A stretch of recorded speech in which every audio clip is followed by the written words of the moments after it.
Uninformed optimism is that space where you show up for a little bit, you see what it really feels like, and you give up because the plan was, never good to begin with. If you can break through uninformed optimism where you keep showing up and you keep showing up, even if it's ugly, even if it's bad, even if you suck to the first few days, but you just keep doing it, you'll start catching a stride and you'll get into what's called the valley of despair. And this is like the hardest part of the emotional life cycle of a goal.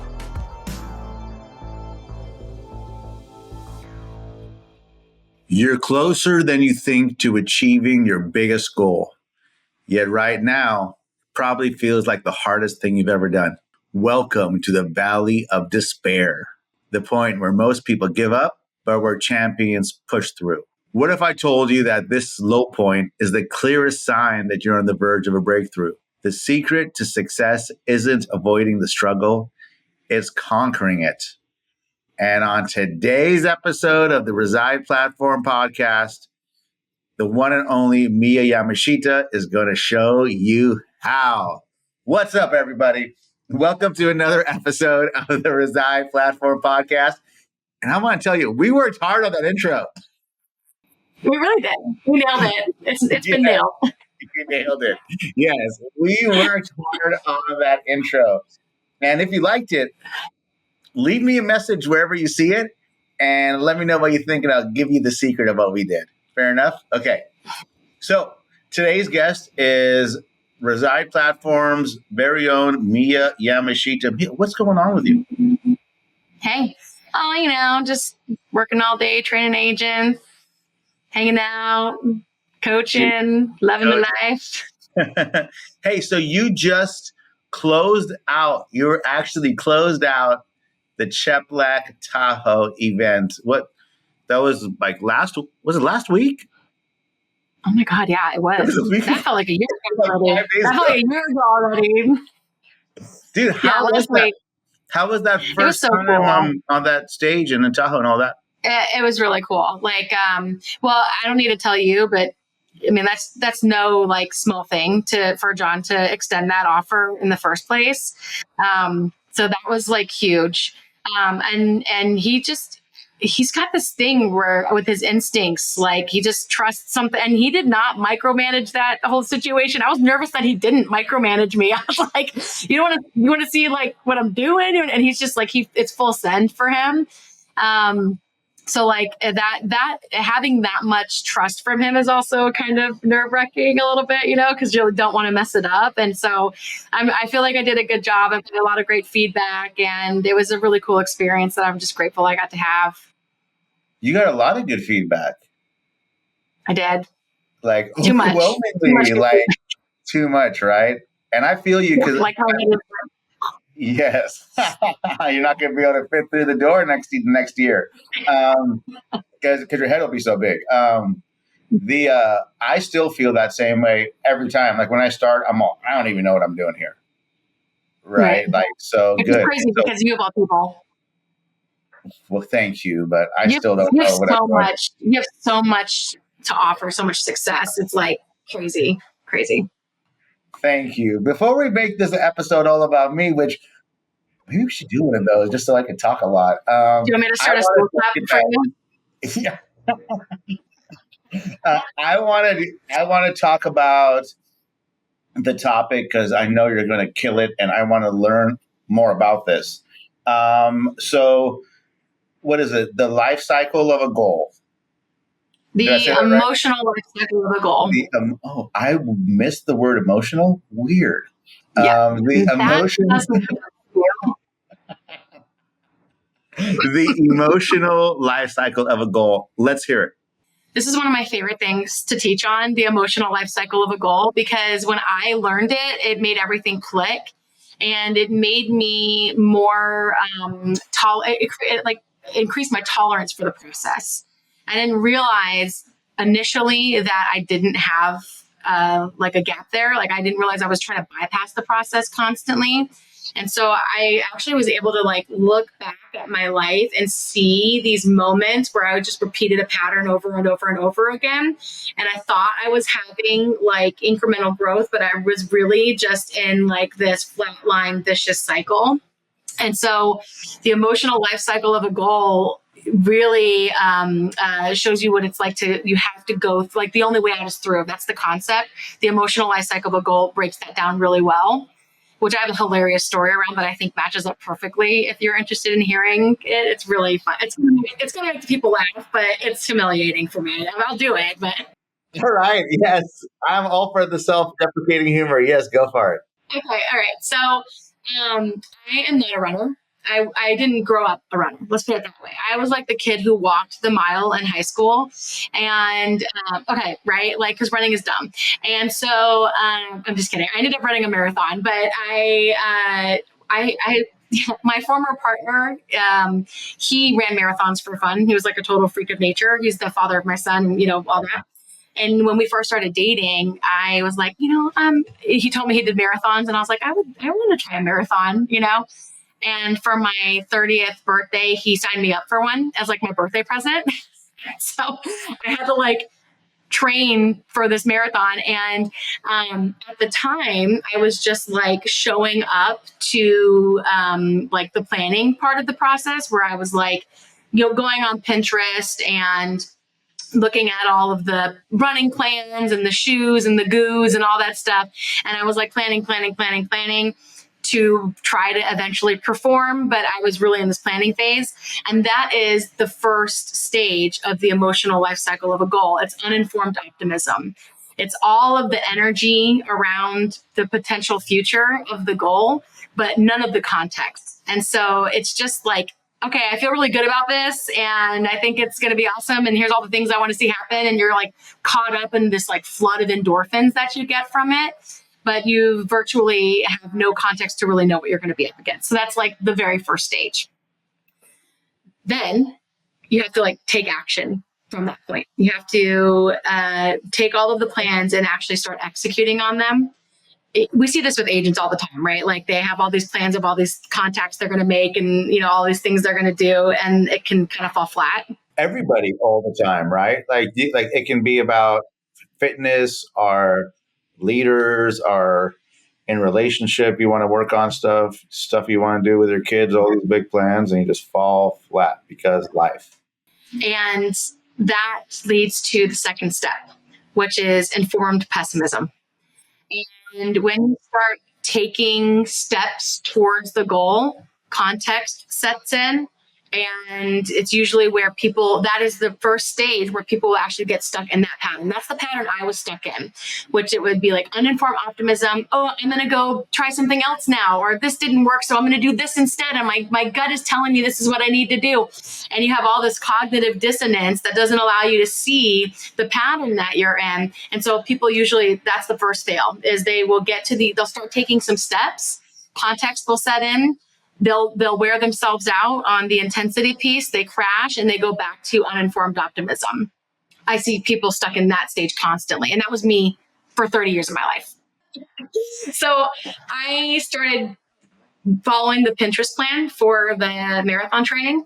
And like the first run on the Pinterest plan was like a 2-mile run.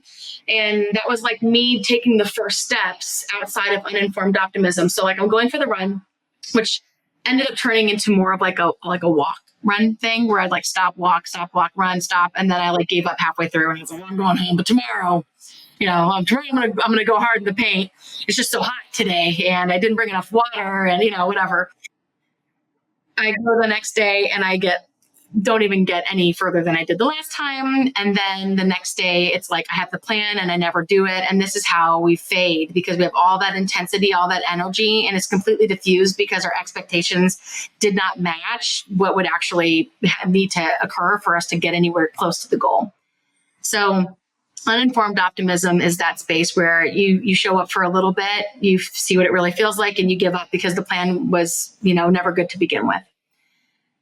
If you can break through that, if you can break through uninformed optimism, where you keep showing up and you keep showing up, even if it's ugly, even if it's bad, even if you sucked the first few days, but you just keep doing it, you'll start catching a stride and you'll get into what's called the valley of despair. And this is like the hardest part of the emotional life cycle of a goal. For me, it took me several weeks to actually try to go back to uninformed optimism. And I was meeting with one of my leaders at the time, and every week we'd look at my goals, and I had run a marathon on there, and he'd check in every week, and I'd give him a story, and then he'd be like, you know what? I don't think you're going to run this marathon. Like, you haven't done any of the work, and you haven't, like, should we just take it off of your goals? And I was like, no, I'm doing it. He's like, hire a coach then. Like, you need to hire someone to help you because you're not doing it. At this point, I had 14 weeks until the marathon was actually going to happen, which any marathon runner out there will tell you that's not enough time. If to go from like nothing, like never ran any time ever, to like running a marathon in 14 weeks, it's really not enough time. I call a coach, I get a recommendation, and she's like, you're going to get injured. This isn't a good move. And I was like, I'm doing this whether or not you help me. So you're going to help me or what? And she agrees. She gives me my first long run, and it's 5 miles. And this is where the embarrassing part is that I'm about to put out there into the world for everyone to hear on this podcast. I go on this long run. Okay, it's 5 miles. At that time, though, it might as well have been a marathon for me. Sure, 5 miles would be a marathon for me right now. Yeah. Yeah, I was dying. And it was like North Carolina, summer, humid, hot, like it was all not good. Tom, my former partner, he was running with me every long run I did. Okay. And he's a Marine. He's a hardcore Marine. And so like he wouldn't let me give up. He showed no mercy. And I'm like complaining the whole time, because I'm hating every minute of my life. Because it sucks. And we get through, like halfway point, and I'm like gassed, and I want to be done. I want to be done really, really, really bad. Long story short, in this 5 mile run, I cried, I peed my pants, and I threw up like in under 5 miles. And like, I was like, I'm peeing, and he was like, stop. I'm like, I can't, I don't know why I'm peeing. And now I'm like mad. I'm mad that this is happening because I'm humiliated now, and I'm crying. And then the crying makes me puke.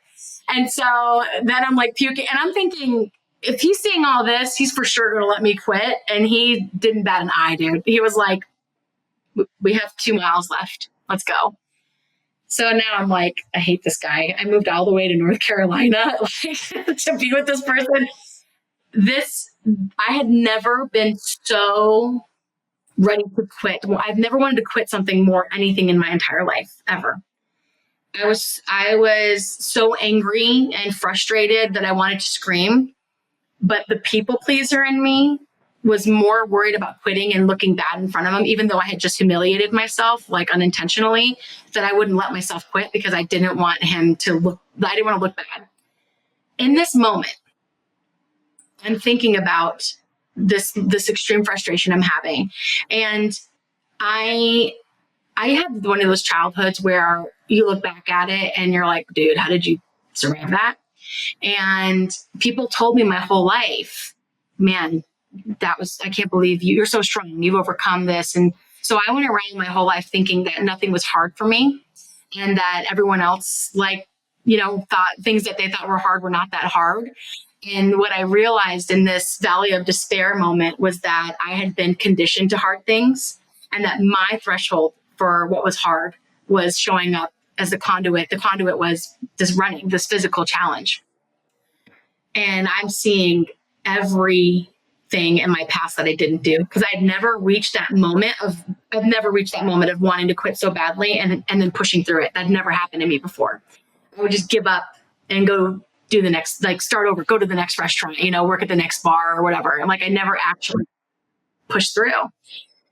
And I didn't die. Even though I thought for sure I was going to die, I didn't die. I finished this long run, and I go home, I get in the shower fully clothed, crying in cold water, and just thinking what else didn't I do with my life? Because that's the first time I'd ever experienced real challenge before. I'd never, ever been up against that threshold. And so I'm like, I'd never even been close to that. So the valley of despair is that moment where you feel like it's over. And there's nothing I can't possibly go. Yeah. When you're peeing yourself and crying, that's a telltale sign you're in the valley of despair. No, but really, when you're in that moment of I hate this, I want out, I cannot do this anymore, or I don't know how I'm going to persevere, that's the valley of despair. It's the hardest moment to go through. Agents get there in 6 to 8 weeks. I don't know the science behind this, Sunit, but when I ran my coaching program at the Market Center 5 years ago, I would get agents into production. I would get them into the activities, like showing up, showing up, showing up, showing up. And then they would come crying in my office and I'd have to talk them off a ledge. And then like clockwork, they'd pop off. Their business would pop off. I started paying attention 6 to 8 weeks. And now, 5 years later, I've trained with thousands of agents. I have it on my curriculum. Week 7 is Valley of Despair Day. And I know it because they're dead. They don't want to go any further. This is when we'll see drops. And so now I just plan for it. I give them the whole day off. We do nothing. And I'm like, they have to spend the time they would have been there to go do something for themselves. It totally rejuvenates them. And then they have an uptick. And so for agents to get them out of the Valley of Despair, and to get them into the next stage, which is informed optimism, which is where they catch their stride.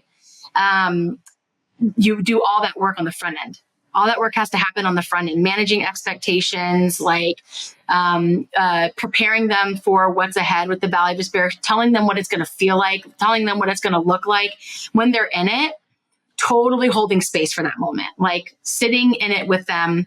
And there's a line to that because we can't just have, people endlessly upset, but to hold space for that Valley of Despair moment and then get them back into action, because that is a critical point where they will fall off and they'll go back to uninformed optimism, which will look like, I think I need to go to a different team.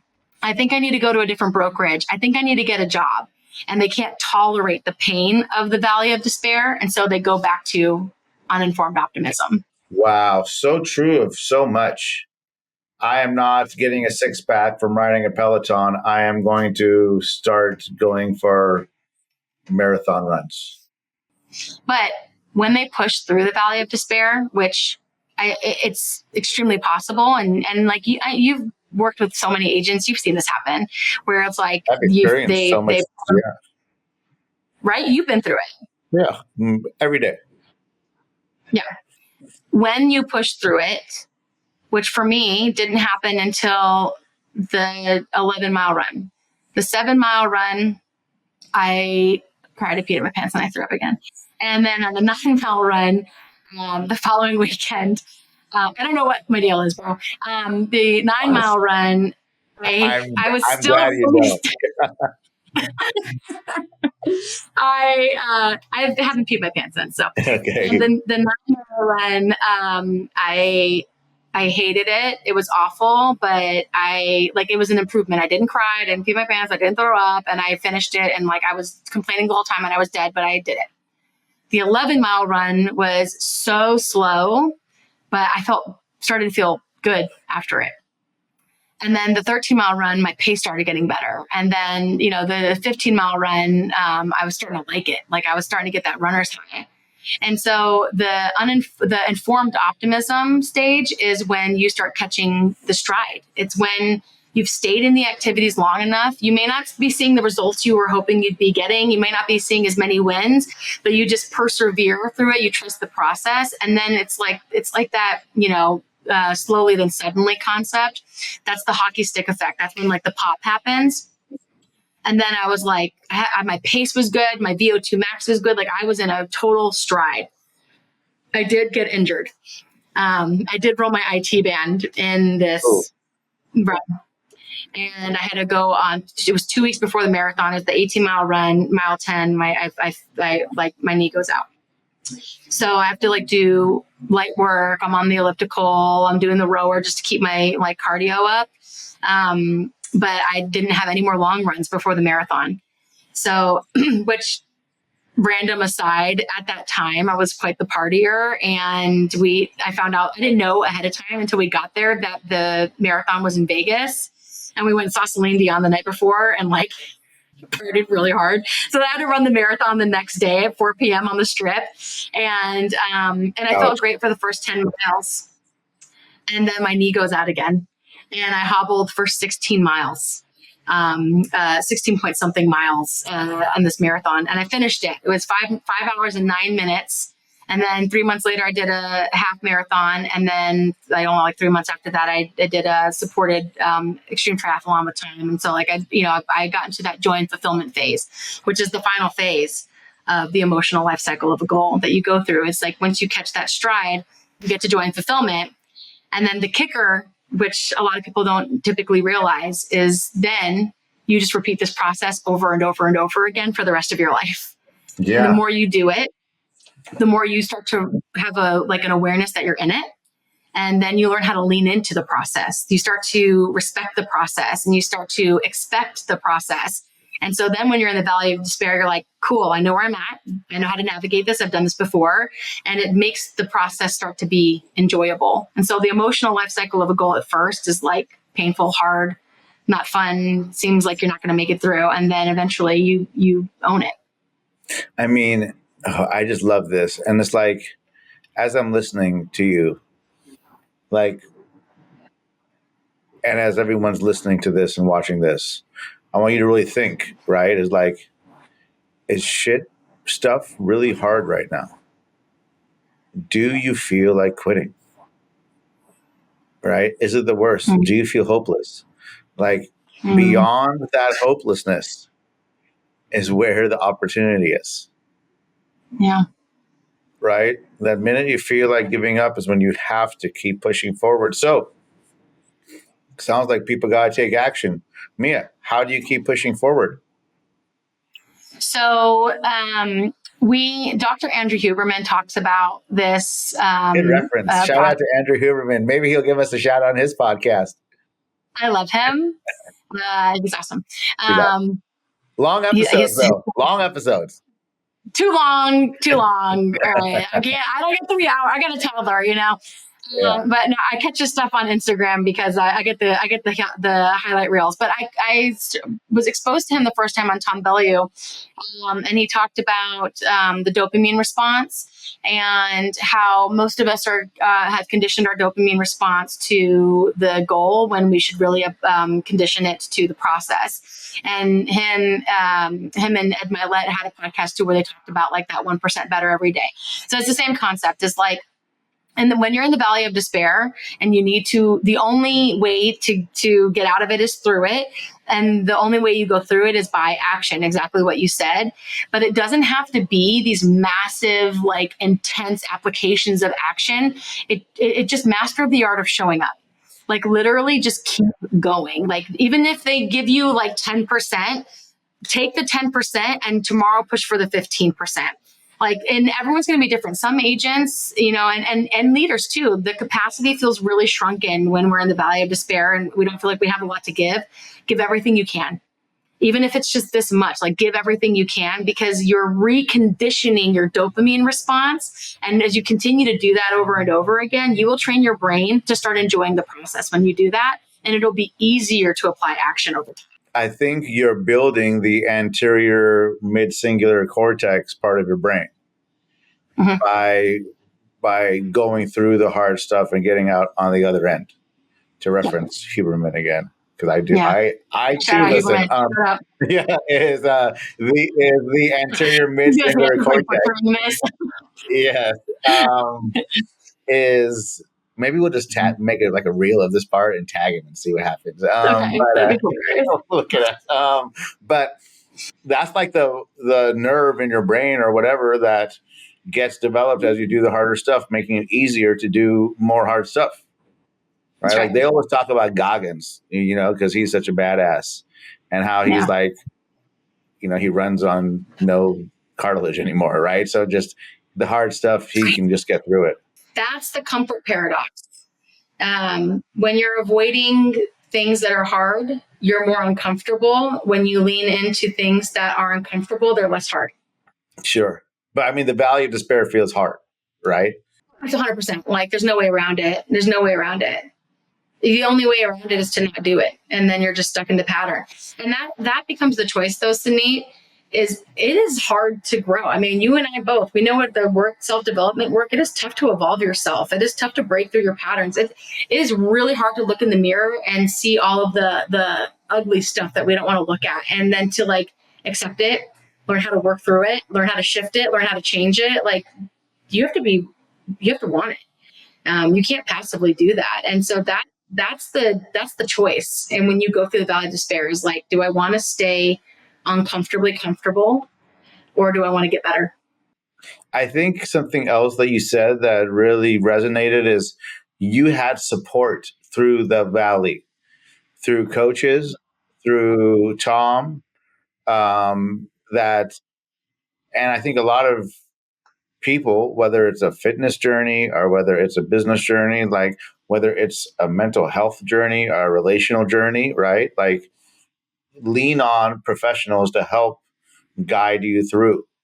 Find yourself an Obi-Wan and, be that hero of your journey going down to the depths of the friggin' Death Star, getting your way out, right? The depths of Tatooine. I do find that that's also a struggle, especially for high performers. Like before they get to like that next level is being able to ask for help or accept help or like admit that they need the help. And the high performers that do get the help, they go beyond anything they ever thought they would. That's interesting. I'm like thinking about myself. I don't think that's true for me. I definitely don't need help. I'm perfect. You are a perfect angel human being. Nothing wrong with you at all. But this is so good. Like they ask for help. Yeah, no. So you get hopeful about the idea. You start to learn what it's really going to take. It gets super duper hard. You get some sort of opportunity and a breakthrough.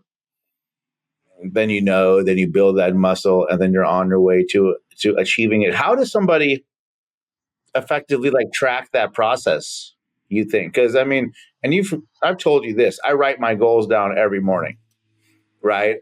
Just so they're top of mind throughout my day. I guess the better way would be to break it down into milestones, right? What's your thought on that? Okay, so there's two, and I do think it'll depend on the person, and I also think there's some trial and error here. Benchmarks help me a lot, and benchmarks tend to help agents a lot. But even when the benchmarks are small, if there's like okay, I'm on my weight loss journey right now, like my health journey with Shannon and Alex Black. Shout out Chuck Blacks. In the beginning of that, like the scale wasn't moving at all. So even though I had like really easy benchmarks, I mean, if I hadn't done that work around mastering the art of showing up, which is the second option, I think, or maybe where people should start, I don't know if I would have been able to keep going without one, support, and then two, also like this practice and this discipline of learning how to show up and like staying right in front of where I'm at the time and being okay with that. So like, I think that when we get hyper focused on the lead measure part, which is, all right, all I got to do is show up to the walk. Okay. The walk is supposed to be 30 minutes. It's supposed to be zone 2 cardio. And that's the goal that I want to hit. That's an easy benchmark to hit. But there were several days where I just mentally was not there. Like, but for whatever reason, I was getting in at the last minute, just parenting, whatever my reason was. Some days it just didn't go the way I wanted it to. And that can be a defeating moment where we're not able to persevere. And so I got dedicated to the show up part. I showed up to the walk. I walked into the gym, and James Clear talks about this in Atomic Habits of like, just like do the next thing and the next thing and the next thing. So I think that's the foundation. And then it becomes easier to get to some of those like benchmarks along the way where now like, and my goals are like 5-pound increments usually, or 10-pound increments, depending on what I'm trying to hit. Those are a lot easier for me now because I know I got a minimum 6 weeks before I hit that. In the beginning, that was too big for me. Dude, good. This is so good. So how do you like talk about this in the Reside Rise training at all? Yeah. I don't talk about the emotional life cycle of a goal as in depth, but I prepare them for the process.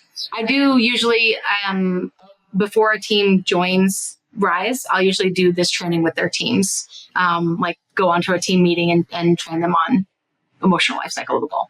Wow. Yeah. I mean, that makes so much sense because you have to know that it's going to be hard, right? You're giving them that information right off the bat, which I guess the goal is to shrink down all the bad stuff, right?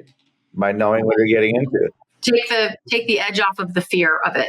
Yes. Take the edge off the fear of that. Good. Man, that's so good. What else do you have to add? That's fire. I think the last thing, and we can close with this, is two things. Your expectations are your own suffering. And so detach from what you think it's supposed to look like, feel like, how long it's supposed to take, remove all of that. Because that is going to you'll create your own prison, your own prison of frustration and anger. So one is that don't be attached to what it has to look like, and instead fall in love with the process, fall in love with the steps along the way, and you will incrementally become the version of yourself that you want to become. It's true. Show up. Just get to the gym and do something, right? Good. So good. My beginnings were rough, and now I'm busting out bicep curls, and I'm like, man, I wish I was recording myself right now. This is good. Get some content, some gym content for this.